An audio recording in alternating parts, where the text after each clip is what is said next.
उम्मीद।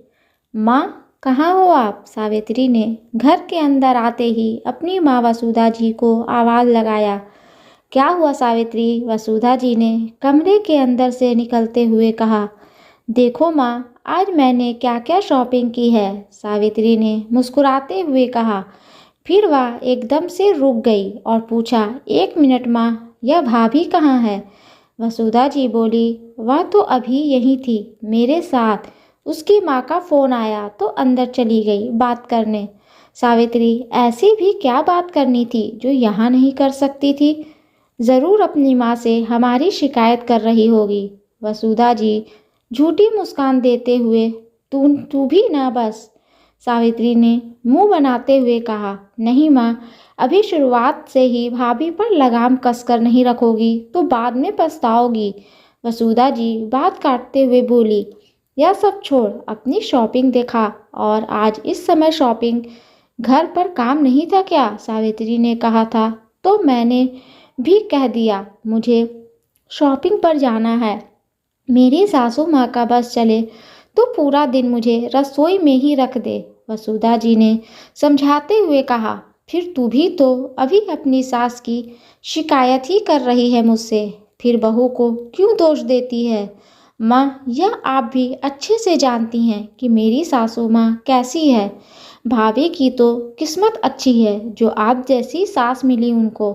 उसके बाद सावित्री चली जाती है। उसका ससुराल और मायका एक ही शहर में होने की वजह से आना जाना लगा रहता था। एक दिन वसुधा जी अपनी नई नवेली बहू को, गोपी को पालक पनीर बनाना सिखा रही थी कि तभी गोपी का फ़ोन बज उठा, जिस पर वसुधा जी ने उससे कहा, जा गोपी, बात कर लो। एक तरफ गोपी फ़ोन लेकर अपने कमरे में गई, इधर सावित्री बाहर हॉल में माँ को ना पाकर सीधे रसोई में आ गई और अपनी माँ को खाना बनाते हुए देखा तो उसने पूछा, माँ, आप बना रही हो खाना? भाभी कहाँ गई? वसुधा जी, अरे उसकी बहन का फ़ोन आ गया था इसलिए उसे भेज दिया बात करने, सावित्री ने झुंझलाहट में कहा। कभी माँ का फ़ोन आता है तो कभी बहन का, बस सारा दिन क्या शिकायत ही करती रहती है भाभी। तभी तो इतना फ़ोन आता है। मैं तो कहती हूँ अब से आप उसे अपने सामने बात करने को कह दो, पता तो चले कि वह हमारे बारे में क्या सोचती है। वसुधा जी ने प्यार से बोला, बेटा तुझे हर वक्त ऐसा ही क्यों लगता है कि गोपी हमेशा हमारी शिकायत ही करती होगी? अरे नई नई शादी हुई है, उसका और उसके परिवार वाले दोनों को ही एक दूसरे की याद आती होगी, इसलिए बार बार फ़ोन कर लेते हैं। माँ, आप बड़ी भोली हैं, पर सारे आपकी तरह नहीं होते। आपको अगर मेरी बात का विश्वास नहीं होता तो चलो मेरे साथ चुपके से भाभी की बात सुनते हैं। दूध का दूध, पानी का पानी हो जाएगा। वसुधा जी ने सावित्री को डांट लगाते हुए कहा, तू जानती है मुझे यह सब बिल्कुल भी पसंद नहीं। अगर तुम्हारी कोई शिकायत करता भी है तो उससे यह समझो कि उसको तुमसे कई सारी उम्मीदें होंगी जो तुम पूरी नहीं कर पाई, इसलिए वह जब शिकायत बन गई। और हम उम्मीद भी अपनों से ही करते हैं ना, तो फिर शिकायत तो अच्छी बात हुई। बस शिकायत हो तो उसे वक्त पर ही ख़त्म कर लिया करो। जो इसका पुलिंदा बनती चली गई तो फिर बस शिकायत ही बस जाएगी, वहाँ उम्मीद का नामो निशान भी ना होगा। सावित्री ने वसुधा जी से कहा, मैं नहीं मानती कि शिकायत का मतलब उम्मीद होता है।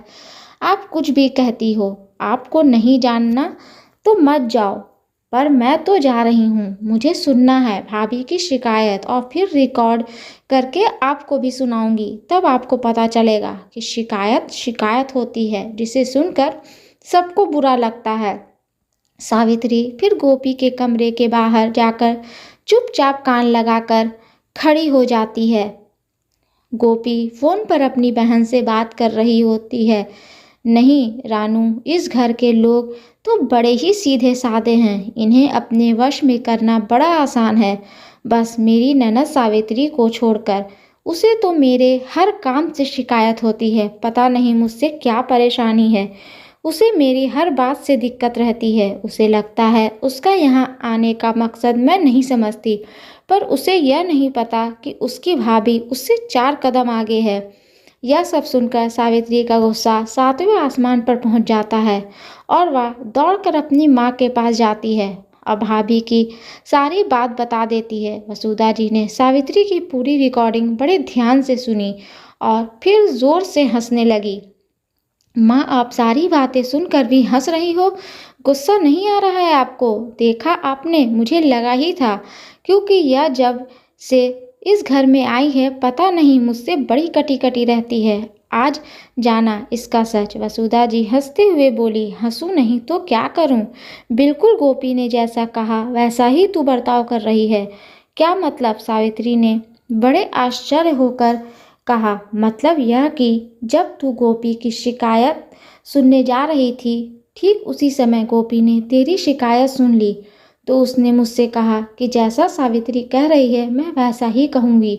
फिर जब वह गुस्से में अपने दिल की बात बताएगी तभी मैं उसकी शिकायत दूर कर पाऊंगी।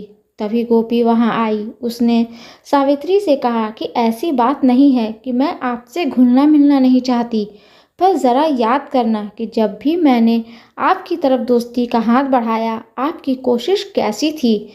आप यहाँ आकर मम्मी जी से घंटों बातें करती थीं, पर कभी मेरी खैरियत तक नहीं पूछी। उल्टा मेरे पूछने पर बड़े बेमन से जवाब देती, तो फिर मैं ही पीछे हट जाती। मम्मी जी सही कहती हैं, शिकायत वही होती है जहाँ उम्मीद होती है, पर शिकायतों का पुलिंदा उस उम्मीद को ही ख़त्म कर देता है। हाँ बेटा, तू भी अपनी सासू माँ की शिकायत इसलिए ही करती है ना, क्योंकि वह तेरे घर के कामों में मदद नहीं करती। तुझे जिसकी उम्मीद होती है।